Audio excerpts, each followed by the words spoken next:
Demonstrasi kontekstual Modul 1.4 Budaya Positif. Perkenalkan, nama saya Ignatius Sanikoten SPD, calon guru penggerak Angkatan 11 Kabupaten Flores Timur. Saya juga akan memperkenalkan fasilitator hebat saya, yakni Bapak Disaryadi, dan pengajar praktik hebat saya, Ibu Magdalena Buranwitin SPD. Sekarang saya akan memaparkan tentang penerapan segitiga restitusi pada modul 1.4 Budaya Positif. Baiklah, mari kita pahami dulu tentang segitiga restitusi. Segitiga restitusi adalah sebuah model pendekatan dalam mendisiplinkan seseorang, terutama anak-anak, yang berfokus pada perbaikan kesalahan daripada memberikan hukuman. Model ini bertujuan untuk membantu individu belajar dari kesalahan mereka dan mengambil tanggung jawab atas tindakan mereka. Ada 3 tahap segitiga restitusi. Yang pertama, menstabilkan identitas, dan yang kedua, validasi tindakan yang salah, kemudian yang ketiga, menanyakan keyakinan. Pada tahap menstabilkan identitas dilakukan yang pertama, berdasarkan prinsip bahwa membuat kesalahan adalah proses dalam pembelajaran. Dan yang kedua adalah menggeser identitas gagal ke identitas sukses. Pada validasi tindakan yang salah dilakukan yang pertama, berdasarkan prinsip setiap perilaku berupaya memenuhi suatu kebutuhan tertentu. Kemudian yang kedua, guru akan bergeser dari pikiran stimulus respon menjadi proaktif. Kemudian yang ketiga, mengenal dan mengakui kebutuhan murid dan akan memperbaiki hubungan dengan murid. Dan tahap yang ketiga adalah menanyakan keyakinan. Pada tahap ini, murid akan diberikan pertanyaan-pertanyaan bermakna untuk memunculkan motivasi secara intrinsik. Kemudian, mampu mengaitkan keyakinannya dengan tindakannya yang salah. Mari kita lihat kasus yang pertama. Kasus yang pertama ini adalah Givan, seorang siswa kelas 11 TKJ yang sering datang terlambat ke sekolah.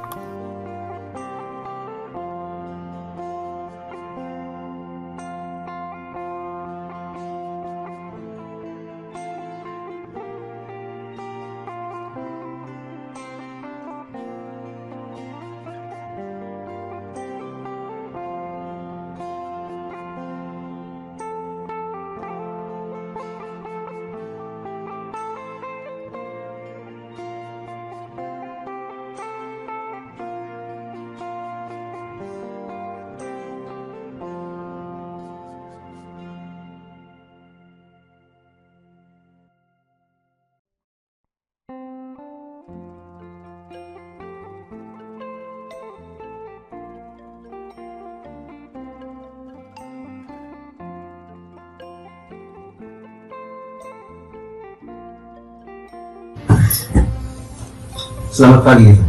Pagi, Pak. Oke. Givan, tahu tidak kenapa Pak Ignatius panggil Givan ke sini? Tahu, Pak. Oke. Kira-kira kenapa? Karena saya datang terlambat ke sekolah. Oke. Kira-kira kalau datang terlambat ke sekolah itu perbuatan baik atau tidak, Givan? Tidak, Pak. Tidak ya? Oke. Berarti Givan menyadari bahwa yang tadi Givan lakukan terlambat ke sekolah itu tidak baik ya, Givan ya? Ya. Oke.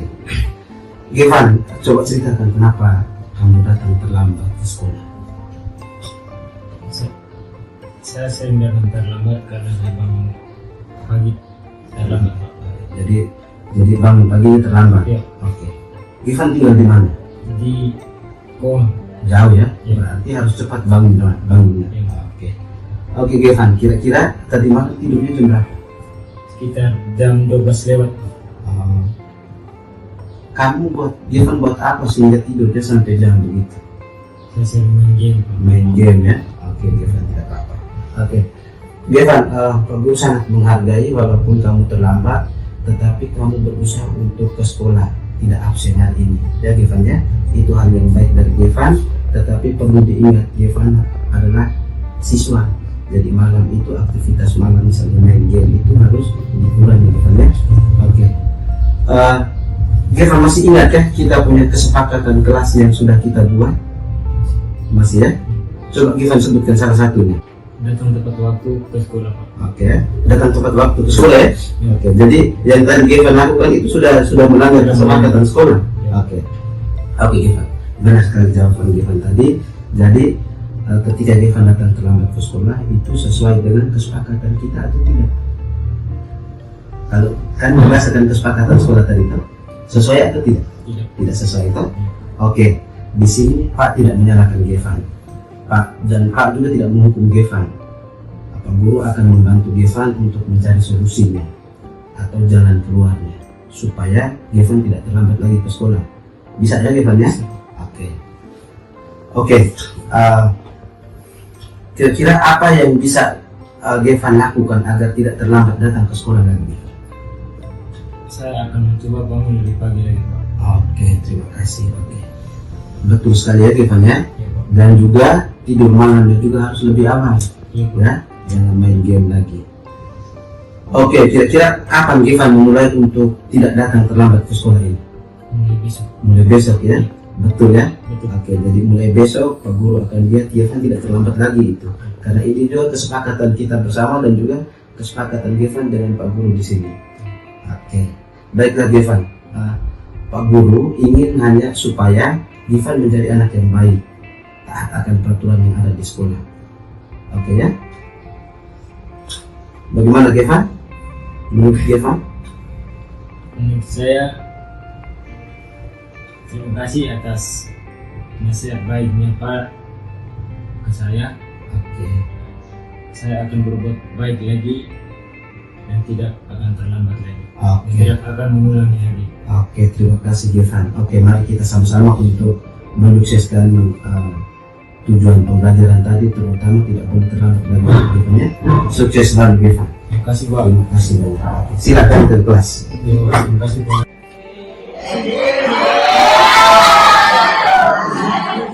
Saya merasa senang melakukan diskusi bersama Pak Idris untuk menyelesaikan masalah yang saya hadapi yang sering datang terlambat ke sekolah dan mencari solusi agar tidak terlambat ke sekolah lagi. Terima kasih Pak Ignas atas nasihatnya kepada saya. Terima kasih. Kemudian mari kita saksikan kasus yang kedua. Kasus yang kedua ini adalah Ani, seorang siswa kelas 11 TKJ. Dia tidak mengerjakan tugas bahasa Indonesia. Yang Pak berikan kemarin? Masih. Ada yang tidak mengerjakan tugasnya? Siapa? Oke, Ani ya. Yang lain mengerjakan tugas?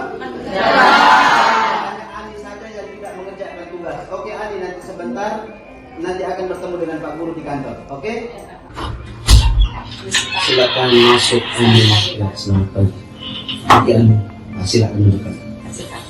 Oke, apa kabar Ani? Baik ya. Oke. Kira-kira Ani tahu kenapa Pak Ina sampai panggil Ani ke ruangan ini? Tahu, Kenapa? karena saya tidak mengerjakan tugas bahasa Indonesia. Oke, karena Ani sudah mengakui bahwa Ani tidak mengerjakan tugas bahasa Indonesia. Oke, baik Ani.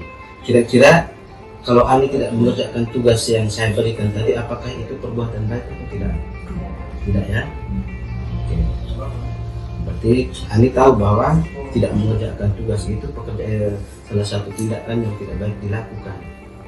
Oke, baiklah Ani. Coba Ani ceritakan kira-kira kenapa Ani tidak mengerjakan tugas bahasa Indonesia hari ini ataupun tugas bahasa Indonesia yang Pak Ignas berikan.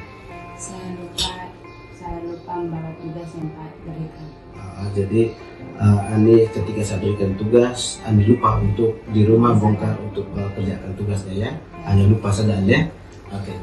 Kemudian Ani sudah menyadari kan bahwa kebiasaan lupa tidak mengerjakan tugas itu dapat merugikan diri sendiri Ani. Sudah menyadari. Kuat sedikit Ani. Jangan dulu Pak tidak menghukum Ani. Oke. Kira-kira Ani masih ingat kita punya kesepakatan kelas yang kita sudah buat di kelas? Masih Pak. Apa tuh kira-kira? Datang ke sekolah tepat waktu, mengerjakan tugas yang diberikan oleh Bapak Ibu.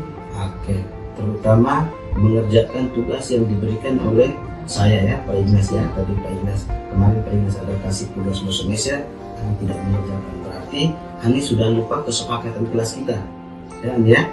Jadi Ani tidak mengerjakan tugas sesuai dengan kesepakatan kita, betul tak? Oke. Ani, kira-kira apa yang bisa Ani lakukan agar tidak lupa mengerjakan tugas bahasa Indonesia? Saya akan mengerjakan tugas PR dan mencatat di buku agenda dan membuat alarm supaya mengingat saya mengerjakan tugas di handphone saya. Oke, jadi Ani punya cara untuk tetap mencatat tugas-tugas itu, catat di buku agenda harian Ani punya dengan memasang alarm ya Ani ya, supaya ketika ada, misalnya ketika malam Ani mau tidur, alarm bunyi, oh ada tugas bahasa Indonesia dari Pak Ignas, oh ada tugas PKN dari Ibu Lydia, oh ada tugas-tugas lain yang diberikan. Jadi setiap PR itu harus dicatat di agenda ya Ani ya, sesuai dengan apa yang Ani sampaikan tadi. Oke, baiklah Ani, saya tidak akan menghukum Ani dan memarahi Ani. Pak Guru hanya ingin mencari jalan keluar agar kamu menjadi anak yang rajin, yang baik dan selalu menaati peraturan di sekolah. Setuju tidak Ani? Oke. Ingatlah ya, bahwa tugas rumah atau PR yang diberikan oleh Bapak Ibu guru di sekolah itu adalah sebuah bentuk tanggung jawab kamu. Kamu harus berkontribusi untuk peningkatan kemampuan belajar bahasa Indonesia kamu ya Ani ya. Oke. Baik Ani. Bagaimana menurut pendapat Ani, setelah Ani melakukan kesalahan itu, kira-kira apa yang mau Ani buat? Saya akan menjadi anak yang baik dan mematuhi tugas yang peraturan tugas yang tak kasih. Oke Ani. Oke, terima kasih Ani ya. Kamu boleh kembali ke kelas untuk mengikuti pelajaran. Mudah-mudahan Ani kedepannya bisa melaksanakan atau bisa mengerjakan tugas dari semua guru mata pelajaran yang guru berikan kepada Ani. Oke Ani ya. Terima kasih banyak Ani. Saya mengucapkan terima kasih kepada Pak Ignas, merasa melakukan diskusi bersama Pak Ignas untuk menyelesaikan masalah yang saya hadapi, tidak mengerjakan tugas bahasa Indonesia, dan saya akan menjadi anak yang baik dan menjadi teladan bagi teman-teman saya. Terima kasih. Terima kasih, salam bahagia, tergerak, bergerak, dan menggerakkan.